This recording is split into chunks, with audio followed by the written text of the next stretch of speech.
I'm Megan. I'm Colin. And this is Pet Sitter Confessional, an open and honest discussion about life as a pet sitter.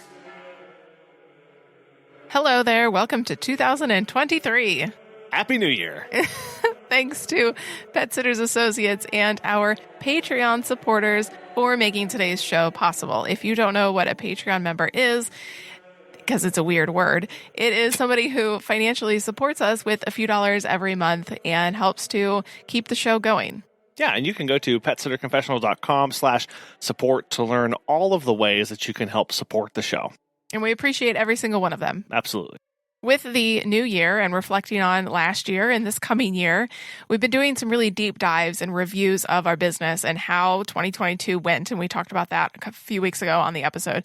But one word kept coming up again and again, and it was hiring. Last year was really our big deep dive into hiring. We recently crossed the 1 year mark of having employees and running a business remotely. And so it's really been a learning curve, to say the least, on a lot of different fronts. It really has. And hiring has been a major issue for us. And I think a lot of people as well who have had to bring on staff or have been interested in staffing up their businesses. And obviously every market is different. Where you live has its own proclivities for hiring and own interests and needs of people there. So this is really just from our experiences based on how this has been for us. And so some things that we have been finding are, getting people to apply has sometimes been an issue. It's been a slog to really get people in the door. When we first started hiring, the very first application we sent out, I had 300 people apply for that position. And I thought that was just amazing. And it was amazing, come to find out, because a year later, when I put out essentially the same hiring ad, I usually get between 40 and 50 people now. So it's been a pretty steep drop off, and that's made us realize a part of hiring is always be hiring. Always have that ad out. Always be looking for new hires and be looking for people to staff up for different things and seeing, can I use this person in this way? Or gets us thinking a little bit more of a wider diversity of roles and personnel that we could have potentially, because we know we always need to have that top of mind. Well, and so we've worked on making our ads much more targeted and narrow in scope. And that could really be another reason why we're not getting as many applications. So instead of saying, pet sitter / dog walker, it's now morning pet sitter / dog walker, or midday dog walker, or weekend. Yeah, and I think that's really helped at least set some early expectations moving forward with a lot of the applicants as well. So yes, it does self-select out people who are interested in the position going, oh, well, I can't work weekends, so I'm not going to apply. So I think that has definitely helped cut down on a lot of those people as well. Something else that we've been finding is getting people to show up for our interviews hasn't been a major issue. Yeah, but it's not been an issue. Right. So over the last year, we've conducted well over 60 in-person interviews, and only 3 people have completely no-showed or ghosted us. Obviously, with the phone interviews, there's been a higher percentage there because it's much easier to just not pick up the phone than to not show up in person. Yeah. And this is even after we've had many hoops to jump through, and they made it through several rounds of email communication about interest and more information about it. Then when we get to the phone interview, ghosting there. And then those 3 times where we did schedule an in-person where they agreed to the time, they accepted the calendar invite, and then they still didn't show. And so there's not a whole lot that you can really do about that. You can't force somebody to show up. You can't go knock on their door.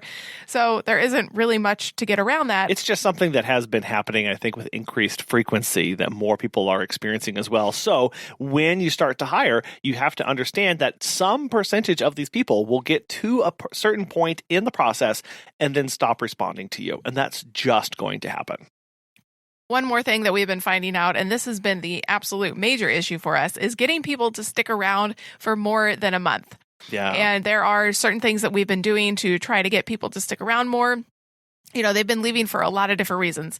And the major one is really life. Yeah. Some have decided they couldn't do a second job like they thought they could, or they wanted to go back to school, or they wanted to just start their own business. It's really been for varying reasons. So what's going on? Why is hiring such a slog these days? there are a couple things that stand out. One, people are still trying to figure out what their lives look like. Many are actually not looking for full-time work. They're looking for a lot of flexibility in their lives. And that's why having a part-time position is so great. So I know a lot of people think before they start hiring that they have to have bring somebody on full-time, and that's just simply not true. We hired when we had 0 guaranteed hours. Well, and that becomes part of an issue is because people may think, oh, I want a part-time job. Here's a part-time job in pet care that will be satisfying to me. But because of how a lot of our businesses are set up with a lot of vacation clients, a lot of inconsistency of scheduling, a lot of unpredictability with how busy we are or are not going to be from time to time, from week to week, that can be quite a shock to people who come in expecting a consistent 20 hours a week, 15 hours a week, 5 hours a week. And you have to tell them, no, that's actually not something that we can provide at this time, depending on where your business is. And that's something that we had to start communicating very early on in the process with new hires. Also, people are just looking for higher wages. We've seen that over the last year, wage increases with inflation, with everything going on. People are looking for more money in their pockets. And as you know, listening to this, pricing in pet care makes this kind of hard to do. Not impossible, though, but harder. It does. The margins in this business, in this industry, tend to be a lot smaller, and we have to help people understand that. And that may be a reach for us as we try and raise and increase wages to a point where it attracts more people because of what they are expecting. But trying to explain to people what we can offer, some of the back end stuff, and help them see how they can see themselves in the company is really where we have to go. Because people are looking for something that is super fulfilling. They want work that aligns with their personal values, with their core values, and something they can see themselves investing in and being invested in. And so as companies, we have to figure out ways to do that with people who we bring on. And I know we'll talk about that here in a little bit. Well, and I want to touch back on the flexibility part of this. We have had several people apply who really see this as more of a transitory position just because they want to travel to different places or they want to just hop from here to there. And they don't really see this as a career necessarily. And I know that's something that we struggle with as well as business owners of like, wow, I could actually make this thing into a career. But I think that's something that people applying to our jobs as well see that because they just think I can just pick this up and drop it whenever I need to. Something they can turn on and off as their schedule dictates that they need to. And as business owners, I know at least you can set scheduling up for however you want to do it. I know how Megan and I have decided to do ours is predictability. Set days, set times that are going to be consistent across the board so that we have consistency in scheduling people, our clients have consistency with people arriving, and the staff members have consistency of when they're needed. And this has been a big part of educating people on the consistency aspect of it, the teamwork aspect of it, the necessary needed predictability of schedule of showing up, that it's not something that you can pick up, turn on, and then move away as need be. Well, because I think it's one thing to say, I need every Wednesday off for all of eternity because I have specific meetings or specific things that I do on Wednesday. Like, sure. That's one thing. But people just seem to want to go, well, I want to be able to travel while I do this as well. And that's just not something that we're able to accommodate or want to. Literally had somebody who applied who wanted to basically travel for weekends, every weekend out of the month, and sometimes for whole weeks at a time. She wanted to disappear and then be able to come back on. And at right now where we are, we are not able to accommodate that.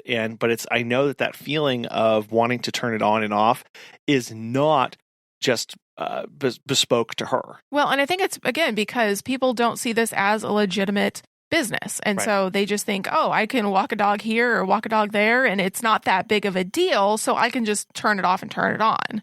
But we need to, again, educate of this is a real thing. It is an actual job, and I need you to treat it like an actual job because I'm going to treat you like an actual staff member. And that is something that, as far as feedback goes with our staffs, they tend to be very surprised with how serious we actually take this, even though through all of our hiring hiring process, all of the systems, the SOPs, the technology, everything that we use, I think a few of them have been a little shocked about what we are bringing to bear and that we are an actual real company on the other side, that it's not some fly-by-night kind of thing. And that is an aspect that you who are running a business can educate people on, about what you are doing, what you're providing, the severity that you bring, the seriousness that you take, not just caring for the pets, but the seriousness of hiring somebody. You know about all of the paperwork. You are paying for those things. You are paying for the training. You do have the insurance. You do have the bonding that they are covered under. Talking to people about that really helps them understand exactly what they're stepping into, and I think can combat a little bit of this flightiness of people who think of this in a transitory nature. Because as we've hired over this last year, we've hired about 18 people, maybe not about exactly 18 people, and currently we have 8 working for us.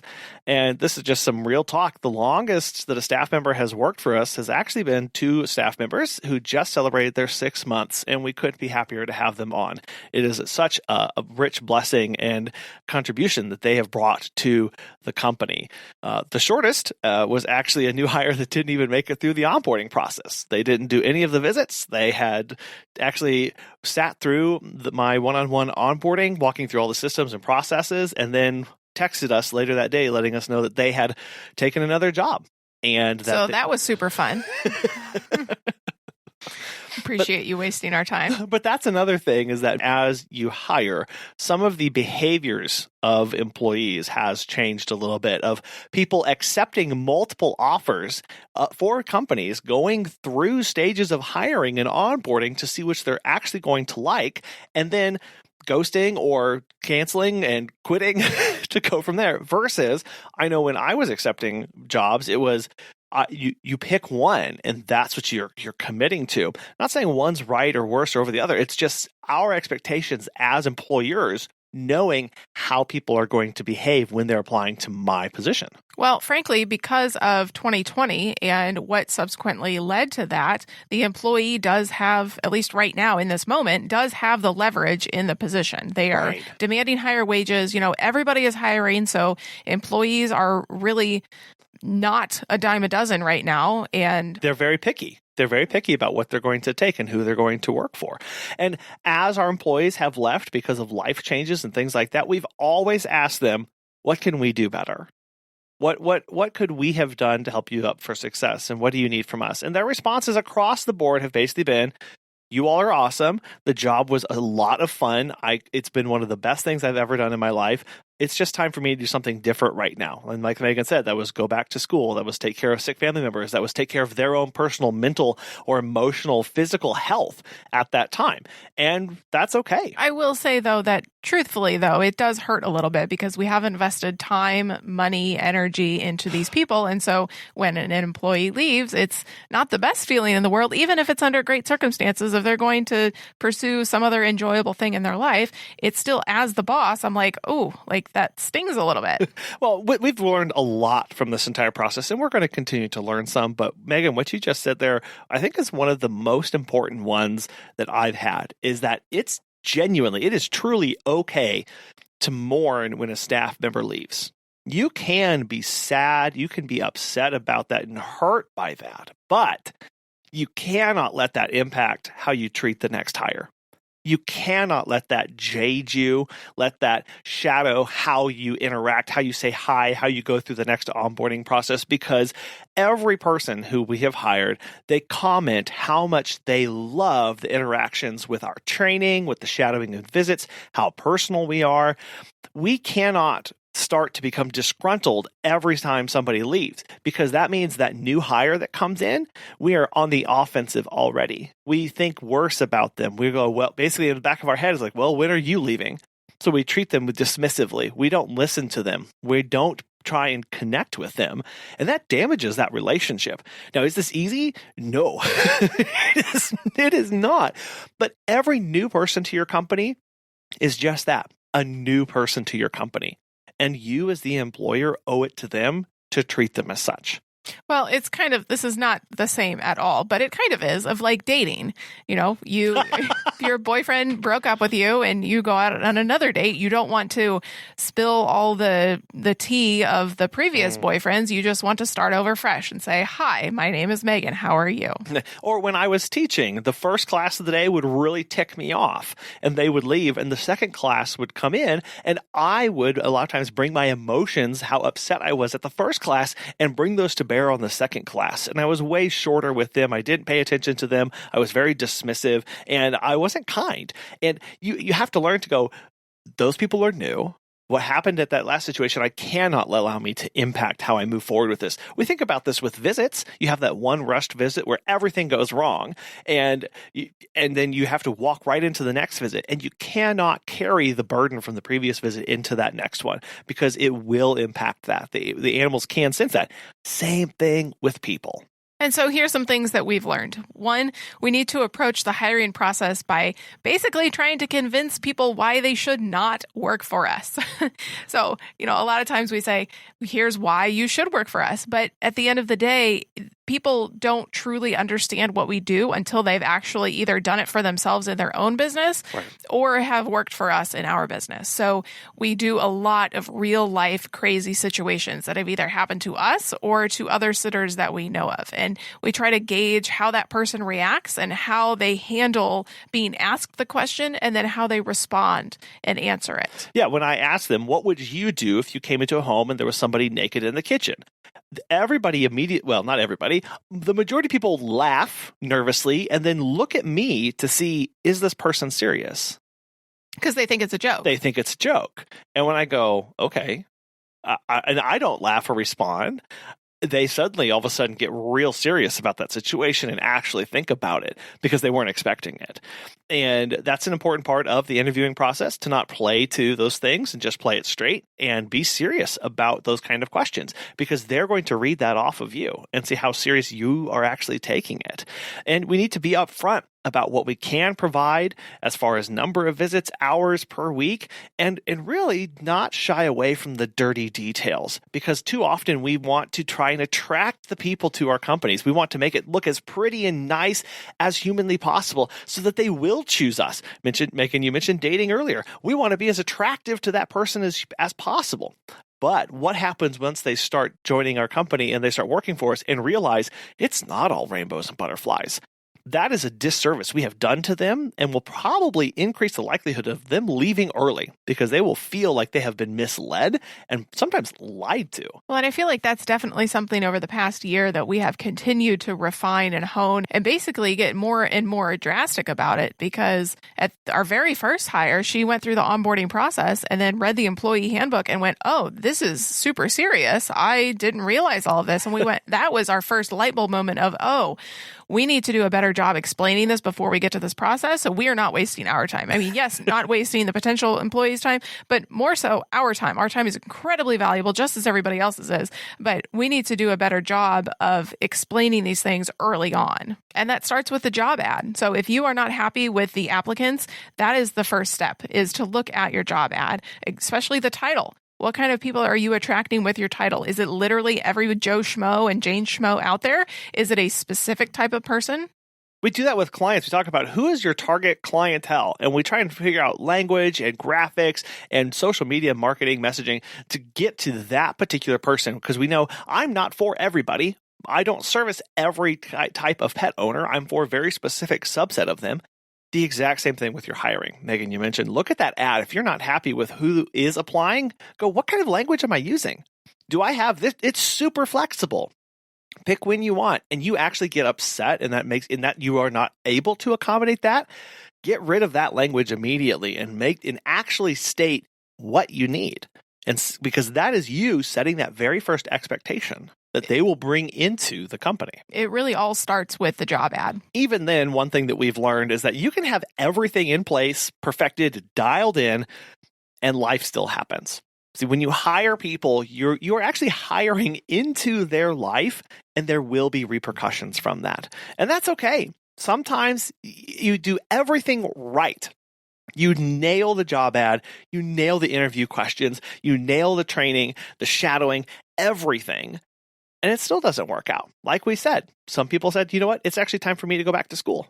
That's not anything we did wrong, but that now we have repercussions from that, and we have to go through that hiring process again, and recognizing that all of the courses, all of the training, all of the input, all of the oversight for you and your hiring process, it will just not work out sometimes.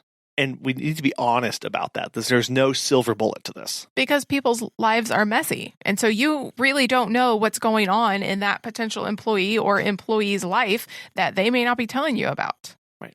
Yeah, exactly. And stability matters. Stability matters when hiring people. I know when we look at some of the major reasons that most people stay, it's the fact that there is actually stability in their life outside of this job. So they have family in the area. They're looking to build out a life. And we've started to ask this great question that actually we heard from another sitter was, describe your current situation, be as specific and detailed as possible. And it's a great way to try and see, is this person just scrambling for a job? And then you get to make the judgment call with more full knowledge of who you're hiring so that you're not surprised when you look up and you go, oh, they never stopped applying and now they're moving on next week. You want to try and know as much information going into it as possible. We've also learned to never stop checking in and showing up for staff. At first, we just did a 3-month review, but we really weren't catching problems early enough because people were quitting before the 3 months, or they were quitting right at the 3 months as I was scheduling the 3-month review. So now we do monthly check-ins. After the onboarding process, we ask them how that was, how comfortable they're feeling, if they're ready to go off on their own. And that's usually about the 2-week mark. Yeah. And then about a week or so after that, we do another check-in.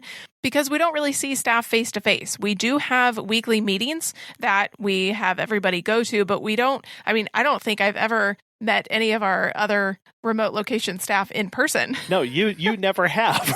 Right? So it makes it hard to have those little moments with people, to bond, to connect, to have conversations about what's going on in their life. So what we do now is we try to have a lot of really high quality touch points with them throughout the week in little ways. And we've seen a huge improvement from that. It's also important not to overbook or build beyond your current staffing ability. We've wanted to take on so much as a business and then try to hire for that, but that's just asking for a headache, truthfully. Yeah, when we had a few people quit a few months out before Christmas, we were still in we need to be taking on as much business as possible. We need to go.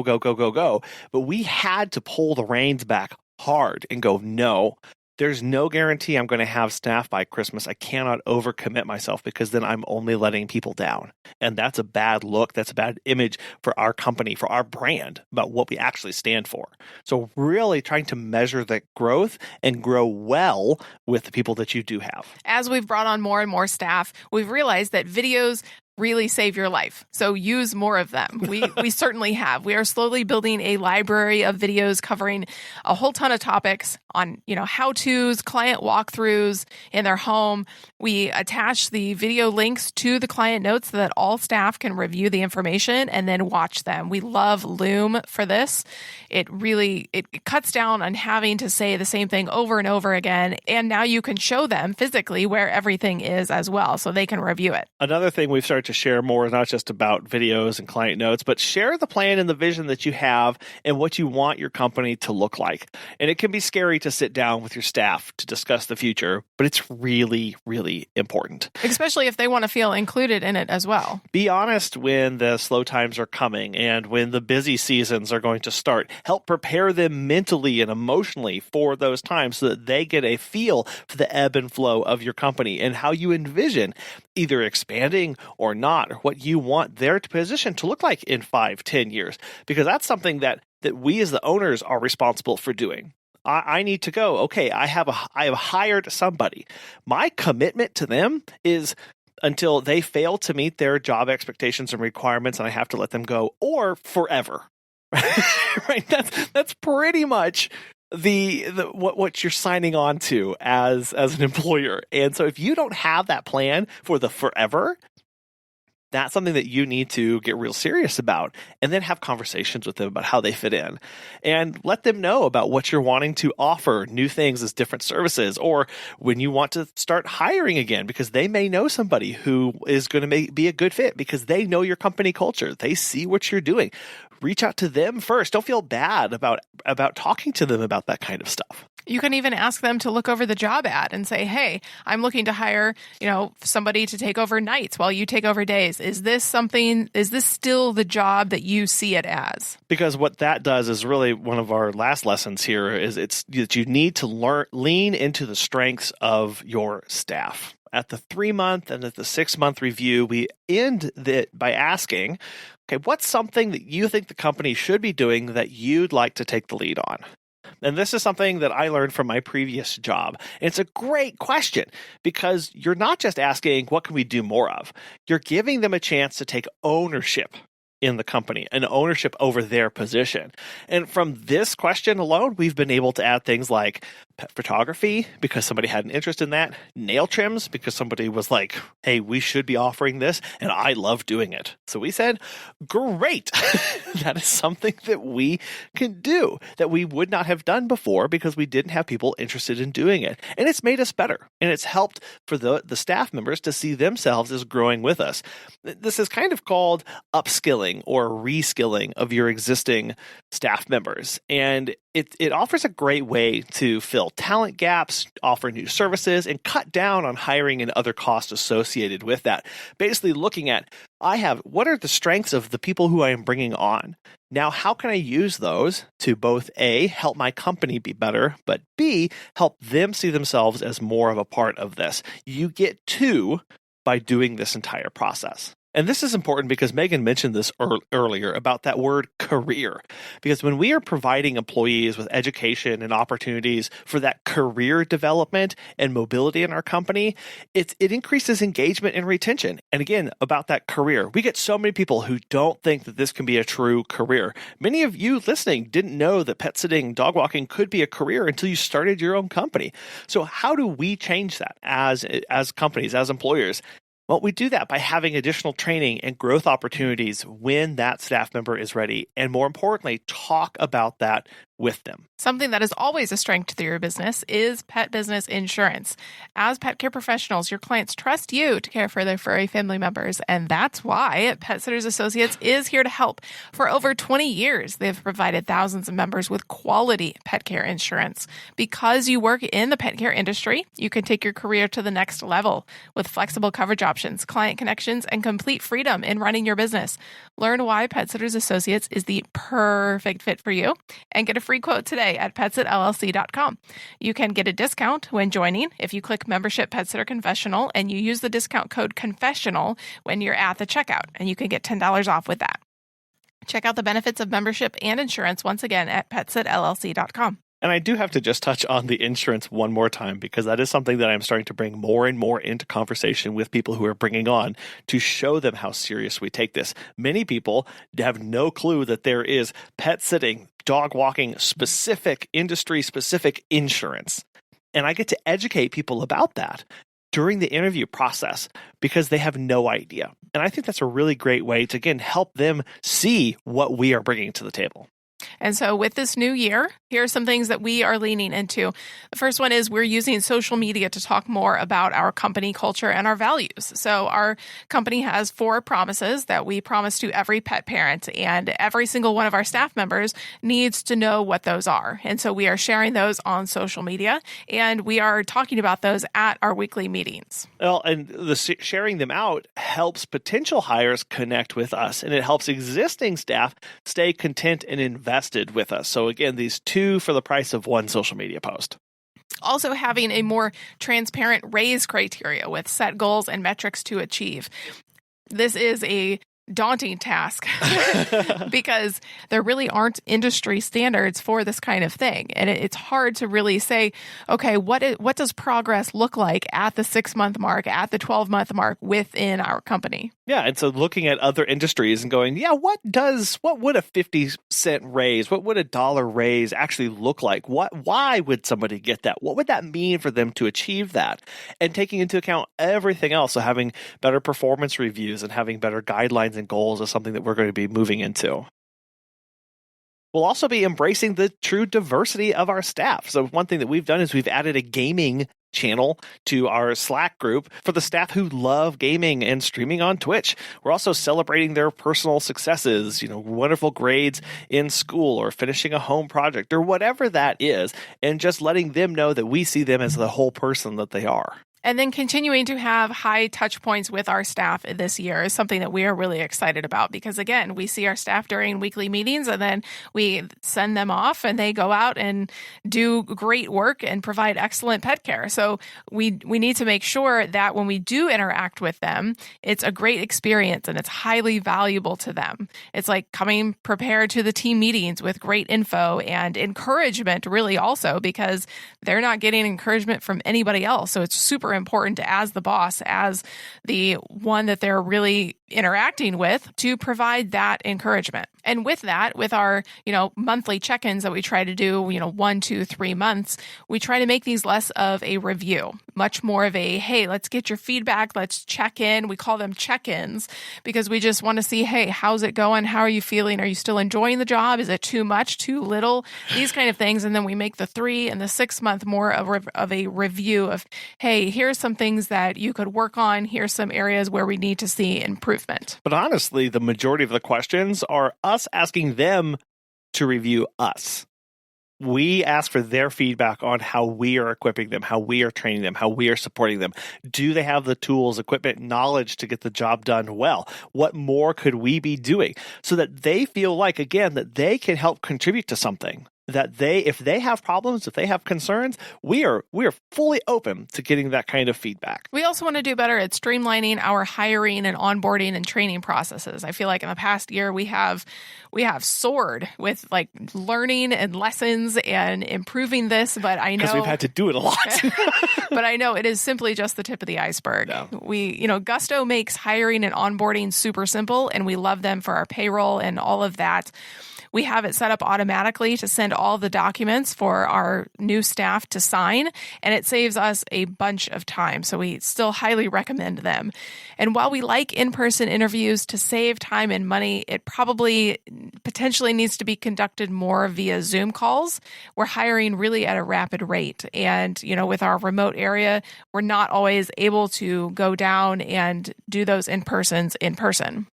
We're also working to implement standardized assessments. So basically Google quizzes during the training process to better capture an understanding of their understanding of what they're learning and doing this. And Megan made these, and they're really cool and really great. I can't wait to start using these more. Well, thank you.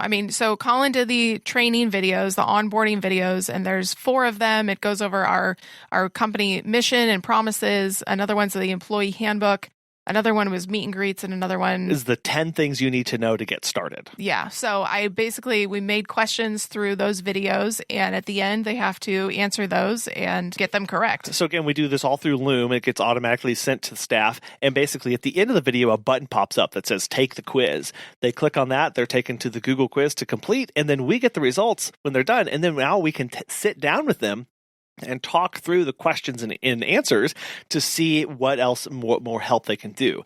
And I know that there are companies that do this. There are platforms that will do this kind of service for you. Things like Trainual is a big one, or something like Teachable. But basically, right now, we're so new to this step in the process that we're really trying to optimize what we have at our disposal to see what we like and don't like before we start looking at specific systems to accomplish this task. I'd rather have really good questions and training videos nailed down and then put those on a platform than try and manage a platform and get everything that's going at once. Just too much to handle. So really, and we're already paying for these things, so we want to try and get the most out of them as possible.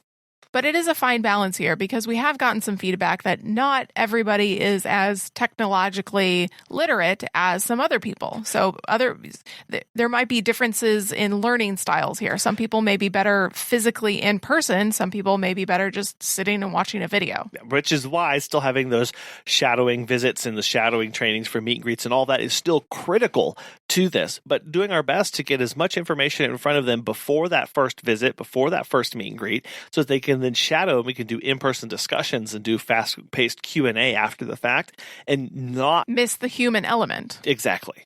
I think automation is great, but I don't think that completely automating the hiring process is really, at least in this point in the pet care industry, a super best thing for it.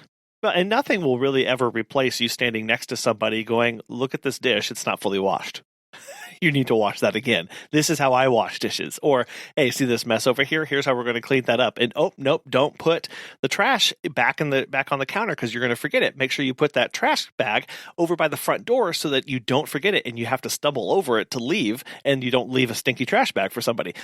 There are aspects of this where just feeling the flow of a visit will never be fully replaced. And so for me, doing those training visits, making sure I'm continue to be fully present, that I'm not jaded, that I'm not frustrated, that I'm not angry about something, and I'm there present in the moment because genuinely the staff members are super excited to be there. They can't wait to get the visit started. And if I come in all grumbly and gruff and frustrated and angry about something, that's going to completely put them off and ruin and dampen any sort of learning that could actually take place and is going to hurt them in the long run. And so continuing to invest in people, we talk about that a lot. We're investing in people. The staffing issues, invest in people is really what that takes place. And sometimes that person is you at the end of the day. So if you are having struggles with staffing, hopefully some of these lessons from our own personal experiences have been helpful. But if there's something that we did not cover and you really want to let other sitters know about it and it's super great and it's been working for you, you can let us know. You can send us an email at feedback@petsitterconfessional.com or hit us up on social media at PetSitterConfessional. Thank you very much for listening today. We also want to thank Pet Sitters Associates and our amazing Patreon members for financially supporting the show today. Thank you for taking your most valuable asset, your time, and listening to this today. We hope it's been valuable to you. We'll talk with you next time. Bye.